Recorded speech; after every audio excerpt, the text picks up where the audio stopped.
Hello बच्चों, मेरा नाम है अजीम खान और आज हम लोग शुरू करने वाले हैं chapter 1 biology class 12 Maharashtra board का पहला चैप्टर जिसका नाम है reproduction in lower and higher plant. तो पहले इस चैप्टर का टाइटल समझते हैं। तो रिप्रोडक्शन का मतलब क्या होता है? रिप्रोडक्शन का मतलब होता है formation of new organism from already pre existing organism, मतलब पेरेंट्स के जरिए बच्चे पैदा करना। जो पहले से एग्जिस्टिंग ऑर्गेनिज्म है उसके जरिए न्यू ऑर्गेनिज्म को पैदा करना। फॉर्मेशन का मतलब होता है पैदा करना, that is called reproduction. Lower and higher plant का मतलब क्या होता है? लोअर प्लांट मतलब वो प्लांट जो नॉन फ्लावरिंग होते हैं, जिनमें फूल नहीं आते। हायर प्लांट उनको बोलते हैं जो फ्लावरिंग प्लांट होते हैं, जिनमें फूल आते हैं। आई होप चैप्टर का टाइटल तो समझ में आ गया होगा। अब हम रिप्रोडक्शन के टाइप्स देखते हैं। तो रिप्रोडक्शन में दो टाइप होते हैं, एक होता है सेक्सुअल रिप्रोडक्शन और दूसरा होता है असेक्सुअल रिप्रोडक्शन। सबसे पहले सेक्सुअल रिप्रोडक्शन को समझते हैं। सेक्सुअल रिप्रोडक्शन मतलब बाय पेरेंटल इन्वॉल्वमेंट गैमेट से। इसका मतलब क्या है? बाय का मतलब होता है दो पेरेंट्स का होना जरूरी है और उनके गैमेट्स का इन्वॉल्वमेंट होता है। गैमेट का मतलब होता है सेक्स सेल। क्या बोलते हैं? सेक्स वाले सेल को गैमेट बोलते हैं। क्या बोलते हैं? गैमेट्स। ठीक है, ये आपस में जुड़ते हैं तब जाके रिप्रोडक्शन होता है। ठीक है, सेक्सुअल रिप्रोडक्शन फर्दर डिवाइड हुआ है दो टाइप में। ये प्लांट्स में भी देखा गया है और एनिमल में भी प्रेजेंट होता है। एनिमल के बारे में नीचे लिखा है, इसके बारे में हम लोग और डिटेल में चैप्टर नंबर 2 क्लास 12 के बायोलॉजी में देखेंगे। अब हम लोग आते हैं प्लांट में। प्लांट में हम लोग सबसे पहले देखेंगे असेक्सुअल रिप्रोडक्शन। असेक्सुअल का मतलब क्या होता है? No involvement of gamete uniparental clone are produce. Uninvolvement मतलब यहाँ पे किसी भी तरह का सेक्स सेल का या गैमेट्स का इन्वॉल्वमेंट नहीं होता। यहाँ पे गैमेट्स का मतलब होता है सेक्स के सेल जो आपस में जुड़कर बच्चा पैदा करते हैं। तो यहाँ पर असेक्सुअल में इस तरह से कुछ भी नहीं होता जैसे सेक्सुअल में होता है। यूनिपेरेंटल मतलब यहाँ पर एक पेरेंट्स भी काफी है बच्चा पैदा करने के लिए, यहाँ पर दो की जरूरत नहीं है। क्लोन आर प्रोड्यूस मतलब जो बनने वाला बच्चा रहेगा वो बिल्कुल कॉपी रहेगा, एक्जैक्टली क्लोन। क्लोन मतलब एकदम कॉपी रहेगा। अब असेक्सुअल को भी फर्दर डिवाइड किया दो टाइप पे बेस्ड ऑन सेल। एक होता है यूनिसेल्युलर, यूनि का मतलब होता है वन, एक सेल वाला, और मल्टी सेल्युलर का मतलब होता है दो या दो से ज्यादा सेल के। सबसे पहले अंडरस्टैंड करते हैं यूनिसेल्युलर को। यूनिसेल्युलर में तीन टाइप है, binary fusion, multiple fusion, budding. Binary fusion further divide by simple binary fusion, transverse, longitudinal fusion. हम लोग यहाँ पर से बेसिक पढ़ेंगे, ये थोड़ा एडवांस पार्ट है। बाइनरी फ्यूजन का मतलब क्या होता है? जो दो पार्ट में डिवाइड हो जाए, जो दो पार्ट में इक्वली डिवाइड हो जाए। बाय का मतलब होता है टू, फ्यूजन मतलब होता है टूटना, दो पार्ट में टूटना। समझ गए? अब मल्टीपल फ्यूजन का मतलब क्या है? एक ही मल्टीपल डिवाइड हो जाना, एक ही का मल्टीपल फॉर्म में डिवाइड होना, that is called multiple fusion. अब लास्ट आता है बडिंग। बडिंग के बारे में नीचे दिया हुआ है, वहां पे अच्छे से और डिटेल्स में पढ़ लेंगे हम लोग। ठीक है, अब मल्टी सेल्युलर के बारे में पढ़ते हैं। दो या दो से ज्यादा सेल में भी फर्दर डिवाइड किए, fragmentation, regeneration, budding, vegetative propagation, spore formation. सबसे पहले समझते हैं फ्रेगमेंटेशन क्या होता है। फ्रेगमेंटेशन को और डिटेल में नीचे भी देखेंगे। सबसे पहले यहाँ पे शॉर्ट में समझ लेते हैं, बीच में से कट कर देना जिससे वो दो बन जाए। किसी चीज को बीच में से कट कर देना, जैसे पिक्चर में देखे ना, विलन जब हीरो विलन को मारता है, विलन के मॉन्स्टर को, तो एक से क्या बन जाते हैं? दो बन जाते हैं, मतलब कटने के बाद दोनों ही जिंदा हो जाते हैं। तो बिल्कुल वही होता है। इसमें एग्जांपल है स्पायरोगायरा। रीजनरेशन एग्जांपल है इसके अंदर प्लेनेरा। रीजनरेशन का मतलब क्या होता है? कहीं से भी काटो, आप कहीं से भी काटो, इधर से काटो, कहीं से भी काटो, वहीं से पैदा हो जाएगा, दैट इज कॉल्ड रीजनरेशन। अब आते हैं बडिंग। बडिंग के बारे में नीचे दिया, इसमें एग्जांपल यीस्ट है। वेजिटेटिव प्रोपोगेशन, वेजिटेटिव मतलब प्लांट, प्लांट में रिप्रोडक्शन जो हो रहा है उसके बारे में एग्जांपल है पोटैटो। प्लांट का हम लोग अलग से देख लेंगे, नीचे है। स्पोर फॉर्मेशन, इसके बारे में भी नीचे दिया है। तो चलो नीचे ही देखते हैं फिर और डिटेल में। सबसे पहले असेक्सुअल रिप्रोडक्शन को और अच्छे से पढ़ लेते हैं, क्योंकि प्लांट में ज्यादातर असेक्सुअल रिप्रोडक्शन देखा गया। नो इन्वॉल्वमेंट ऑफ गैमेट, ये हैप्लॉइड होते हैं, इनके पास 23 क्रोमोसोम होते हैं। हैप्लॉइड का मतलब जो जिनके अंदर कितने क्रोमोसोम होते हैं? 23। कंफ्यूज मत होना, हैप्लॉइड का आसान भाषा में मतलब 23 क्रोमोसोम ही होता है। गैमेट का मतलब होता है ये सेल होते हैं, सेक्स के सेल होते हैं। जैसे मेल में भी सेल होते हैं सेक्स के, स्पर्म बोलते हैं, फीमेल में भी होते हैं। तो वो आपस में जुड़ते हैं। तो गैमेट्स कभी भी आया ना तो समझ जाने का सेक्सुअल सेल की बात हो रही है। नीचे गैमेट को और अच्छे से भी समझा है। गैमेट का मतलब होता है रिप्रोडक्टिव सेल, ये भी बोल सकते हैं। सेक्सुअल सेल आपस में मिलकर तो रिप्रोडक्शन करते हैं, और ये तो असेक्सुअल है, इसलिए ज्यादा बेटर होगा समझाना। फॉर्म फ्रॉम जर्म्स सेल, तो सेक्स के सेल होते हैं उनको जर्म सेल भी बोलते हैं। थ्रू मायोसिस, मायोसिस का मतलब होता है सेल का डिवाइड होना। इसमें क्या होता है, एक ही सेल ना टुकड़े होते होते डिवाइड होता रहता है। नो वेरिएशन, इसमें कोई वैराइटीज नहीं होती है।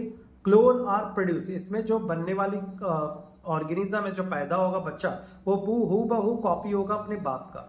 अकर in both union multicellular organism, ये एक सेल में भी होगा या एक से ज्यादा सेल होंगे तो उनमें भी इस तरह का रिप्रोडक्शन देखा गया है।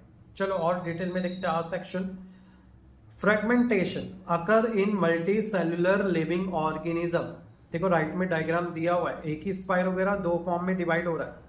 तो spiro divide into two different from individual, ये दो हिस्सों में टूट रहा है। डिफरेंट इंडिविजुअल का मतलब होता है get develop into young one. अगर आसान भाषा में इसको समझाओ तो नीचे लिखा हूं, खुद को डिवाइड कर लेता है बीच में से दो पार्ट में। ये जब इसको बीच में से काटेंगे ना तो अपने आप को ही ये डिवाइड कर लेता है। अगर ऐसा कोई बिहेवियर कर रहा है प्लांट तो इसको क्या बोलते हैं, फ्रेगमेंटेशन बोलते हैं, या जो भी बैक्टीरिया फंगस में आपको दिख रहा है। अब आगे बढ़ते हैं नेक्स्ट, या सेक्सुअल वाला पार्ट तो अपन पूरा कर ही लेते हैं। बर्डिंग, बर्डिंग देखो मैंने बताया नहीं था वहां पे। Occur in unicellular yeast form from outgrowth birth. Occur मतलब ये प्रेजेंट होता है एक सेल के यीस्ट में। यीस्ट पाव में देखा गया, जो पाव फूल जाता है ना वो यीस्ट की वजह से होता है। इसके बारे में हमने क्लास 11 में भी पढ़ा है ना, नीचे अच्छे से दिया हुआ है। ये देखो हमारा एक अच्छी एग्जाम्पल है बर्डिंग की यीस्ट की। तो ये मदर सेल जो होता है वो अपने जैसे ही सेल पैदा करता है। ये तो मान लो ये जो बड़ा सा सेल है ये क्या है, मदर सेल है। तो ये अपने जैसे देखो छोटे छोटे सेल को पैदा कर रहा है, और पैदा करने के बाद वो अपने आप पास से ही इसको चिपका के रखता है। ठीक है, इस तरह से जो चिपका के रखा है इसको बर्डिंग बोलते हैं। अब जहां से चिपका हुआ है वहीं से ना ये जो मदर सेल इसको खाना, जो न्यूट्रिशन से फूड है वो सब इसको, जो अभी इमेच्योरिटी हालत में जो सेल है ना उनको खाना देते रहती। कब तक देते रहेगी ये मदर सेल, जब तक ये बड़े नहीं हो जाते। ये बिल्कुल बंदर के बच्चे की तरह है। जैसे बंदर का बच्चा कब तक, बंदर का बच्चा देखो हमेशा माँ से चिपका हुआ रहता है। कब तक चिपका रहेगा, जब तक वो बड़ा नहीं हो जाता है, जब तक माँ उसको पोषण खाना पीना सब देते रहती है। और जैसे ये बड़ा हो जाएगा तो ये बर्डिंग यहाँ से ही कट के निकल जाएगा। ठीक है, सी आते हैं स्पोर फॉर्मेशन। स्पोर फॉर्मेशन क्या आता है, अकर इन क्लैमिडोमोनास। क्लैमिडोमोनास इसमें एग्जांपल दिया है। क्लैमिडोमोनास क्या होता है, ये movable body hair like structure होता है। नीचे भी लिखा है रिप्रोडक्शन थ्रू। ये कैसा होता है, मूवेबल बॉडी होती है, और इसका स्ट्रक्चर कैसा होता है, बिल्कुल बाल की तरह होता है, एकदम पतला पतला बाल जैसा होता है। रिप्रोडक्शन डन थ्रू, इसमें रिप्रोडक्शन कहाँ पर होता है, दो जगह पर होता है। एक होता है फ्लैजिलेट और दूसरा होता है मोटाइल। फ्लैजिलेट क्या होता है, हेयर लाइक स्ट्रक्चर को बोलते हैं फ्लैजिलेट। मोटाइल का मतलब होता है मूव करना, जो मूव कर सकता है। इन दोनों के कॉम्बिनेशन को बोलते हैं जूस्पोर, और ये जूस्पोर प्रेजेंट होते हैं इनसाइड द जूस्पोरेंजियम। ये है माँ की थैली की तरह होता है, ये जो माँ की थैली की तरह दिखाई दे रहा है इसको स्पोरेंजियम बोलते हैं। और इसके अंदर होते हैं बहुत सारे जूस्पोर जो छटपटाते रहते हैं, और जैसे ये मैच्योरिटी लेवल पे आ जाते हैं तो ये इस माँ की थैली को फाड़ कर बाहर निकल जाते हैं। अब फाड़ के जो बाहर निकले इसी को बोलते हैं जूस्पोर। मोटाइल ने इसलिए मोशन कर सकते हैं। ठीक है, नेक्स्ट वर्ड क्या आया था, वेजिटेटिव रिप्रोडक्शन। वेजिटेटिव का मतलब होता है प्लांट, प्लांट का reproduction. Plant reproduce asexually through this type, इसके अंदर प्लांट बिना कोई सेक्सुअली पैदा कर सकता है बच्चा। This type of reproduction occur through two method. ये रिप्रोडक्शन दो तरीके से अकर होते हैं। वन है नेचुरल मेथड। नेचुरल मेथड में लिखा हुआ है reproduction occur through vegetative parts. हो रहा है कि इसके अंदर जो रिप्रोडक्शन है वो प्लांट्स के कुछ पार्ट्स में होता है। पहला तो लीफ में होता है, दूसरा है रूट्स में होता है। Root, leaf, stem. ये रूट्स है, ये लीफ है और ये स्टिम है। इन पार्ट में रिप्रोडक्शन हो रहा है। आर्टिफिशियल मेथड में एक दो तीन पार्ट टाइप दिए हुए। पहला देखते हैं कटिंग। कटिंग में क्या करने का, यहाँ पे तीन तरह से कटिंग कर सकते हैं, stem cutting, leaf cutting, root cutting. Stem cutting मतलब दो डंठल होती है ना प्लांट्स की, देखो तुमने रोज का देखा होगा, जो फ्लावर्स होते हैं ना, गुलाब के अंदर क्या डंठल को काट के दूसरे डंठल को वहाँ पे ऐसा जोड़ देते हैं। दो, एक टहनी पहले से दूसरी को ऐसा डंठल को जोड़ दिया, तो इस तरह से नया फ्लावर, अलग अलग कलर के फ्लावर उग जाते हैं। लीफ कटिंग में यहाँ पे पत्ते को काट कर रहे हैं, तो ये देखा गया है सेंसवियरिया में। रूट कटिंग भी होती है, यहाँ पे जड़ को काट काट के फैलाया जाता है। ये ब्लैकबेरी जो आता है ना फ्रूट्स, इसके अंदर ब्लैकबेरी में रूट कटिंग मेथड को अप्लाई किया जाता है। ऐसा रूट्स होते हैं, उसको काट काट के ब्लैकबेरी के प्लांट निकाले। ग्राफ्टिंग का मतलब क्या होता है, तो यहाँ लिखा है here part of two plant are joint in such a way that they grow as one plant. किसी और प्लांट की डंठल को लो, जैसे ये देखो, ये मान लो किसी और प्लांट की डंठल है, ठीक है, किसी और प्लांट की डंठल को लो और उसको उस प्लांट में, तो जो प्लांट की डंठल को तुमने निकाला है काट के, वो उसे सियान बोलते हैं। क्या बोलते हैं? सियान। और जिस प्लांट में लगा रहे जो जड़ से जुड़ा हुआ है, जो जड़ से जुड़ा है, उसकी डंठल को, जो जड़ से जुड़ी हुई, उसको बोलते हैं स्टॉक। उसमें जाके जोड़ दो। इस मेथड्स को ग्राफ्टिंग, समझ गए? अब आते हैं लास्ट मेथड, जिसका नाम क्या है? Tissue culture. स्मॉल अमाउंट का प्लांट होता है, वो अपने जैसे बहुत सारे प्लांट को ग्रो कर देता है। ये देखा गया है ग्रास में। ग्रास में एक ही प्लांट होता है, वो अपने जैसे बहुत सारे प्लांट को ग्रो कर देता है, ठीक है। तो आई होप इतना पार्ट तुम लोग को समझ में आया होगा। जो रिमेनिंग पार्ट है हम लोग नेक्स्ट वीडियो में कंटिन्यू